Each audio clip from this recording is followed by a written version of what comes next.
Good morning. Good morning. It is 4:13 a.m. I am on my way to the gym right now. It is a Monday, and yes, I am running behind. Now, my first initial instinct was to blame somebody else. Obviously, I have my daughter in the bed for some unknown reason. She's up watching something on her tablet, super loud. Sleep is disturbed. I can make all the reasons in the world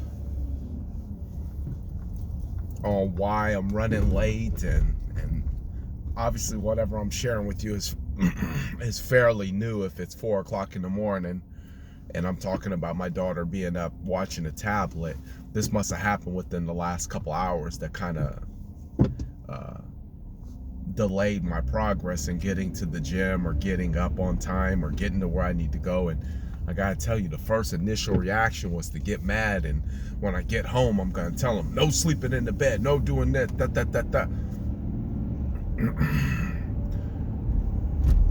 You gotta remember something though. The gym isn't going anywhere. And even though I like to be there early, I like to be there on time according to my standards. Even though all those things I like, when I got up, I went into my son's room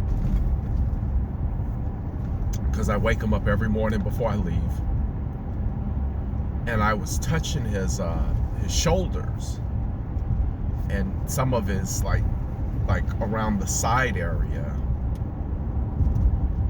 and I felt a little extra chunk. You know, he's 8. It's not chunk. It's, you know, kids are growing. But I remember him saying, "I'm fat."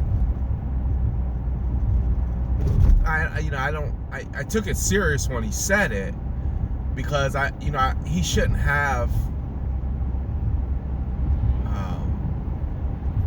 ideals about what his body type should look like, which only leads me to believe maybe somebody had said something. And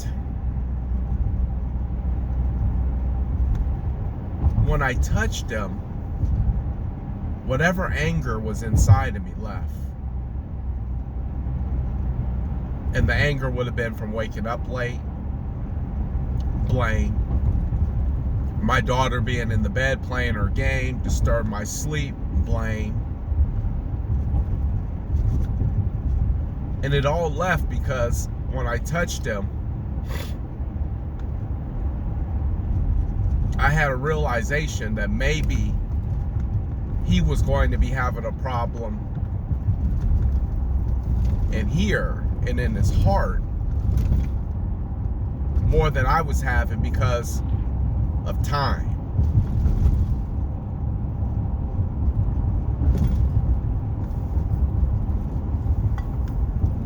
Because it literally bounced back to me and said, I don't want my son to think he's fat.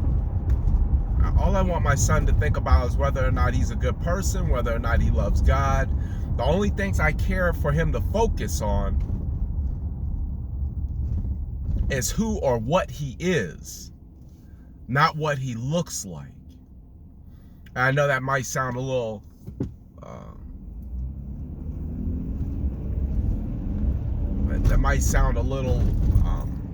what's the word I'm looking for?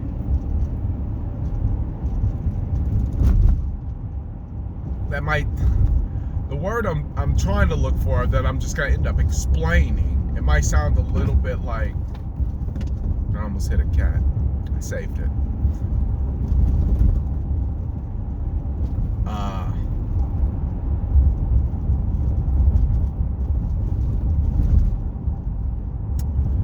It might sound like I'm being contradictory,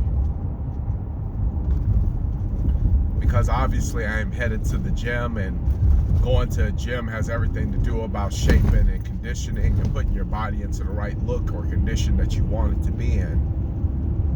But as a parent, I don't care about, my children don't my children don't have any particular shape or form that I feel they need to be in. Now, be healthy, yeah. But I take a lot of responsibility for how healthy they are because I'm taking responsibility for what kind of food is in the house. So if my child ends up in a certain way, I have to ask myself, did I do everything I possibly could as the parent to make sure that they ate right, that they ate balanced, healthy?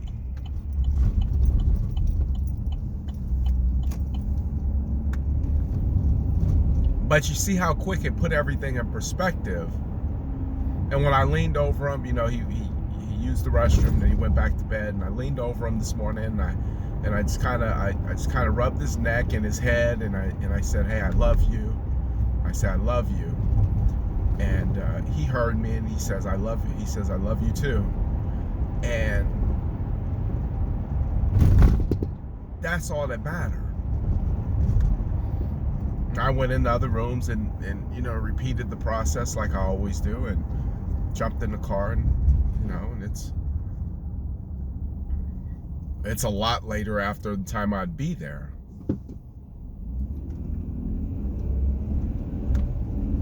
A lot. But I'm okay.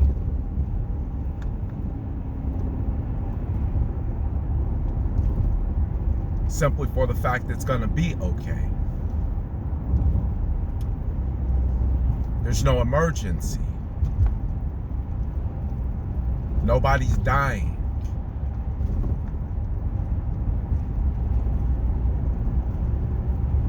Nobody's passing away. Things happen. Do I plan on making sure my daughter's not in my bed anymore? Absolutely, because I don't want those patterns to repeat. So you also got to be aware of the fact that if you know where a problem's at, then you need to stop that too. And her definitely up playing Pokemon or whatever 3-year-olds play, with it blaring in my ear. That's not happening. You better take that somewhere else. But I could have got up and I could have been mad. I could have thought about all the way as soon as I get back from the gym, I'm checking everybody. My wife for not getting her out the bed in time, because I woke up and I said, Ricky, I need you get up at 6, 7 o'clock. I get up at 1 o'clock. I need you to regulate. And I could have had that attitude. I'm not saying it would have been justified, but I could have just had the attitude, period. Came home, hey, wives, ... and I had to sleep, and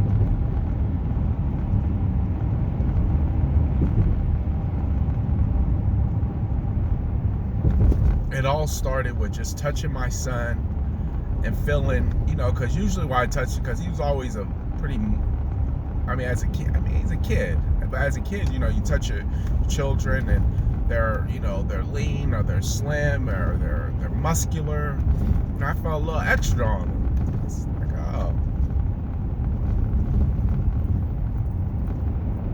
It just put my little problems in perspective, because I would hate for somebody to be calling him names.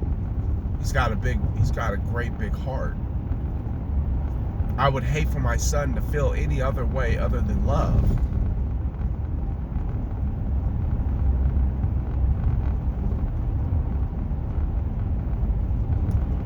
And I might be feeling a certain kind of way because I've heard of young kids being killed. I've heard of young kids killing themselves. Suicide of drugs, suicide of weapons.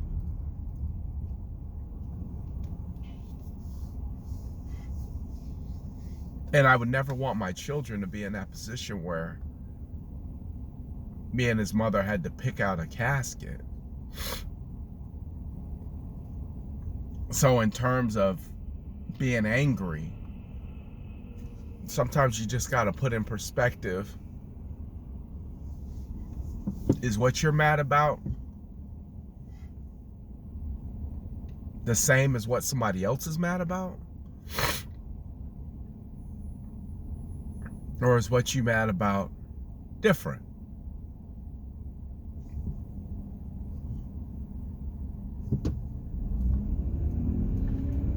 Fixable different. And once you decipher that, then you come out of that, that funk, that anger. And you come into a place of peace. And yeah, I'm looking at the time, and I'm just kind of thinking mentally how I'm gonna compensate that, and maybe I'll just stay longer a little bit later, and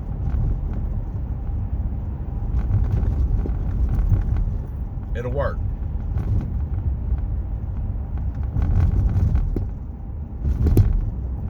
You just gotta figure out a way.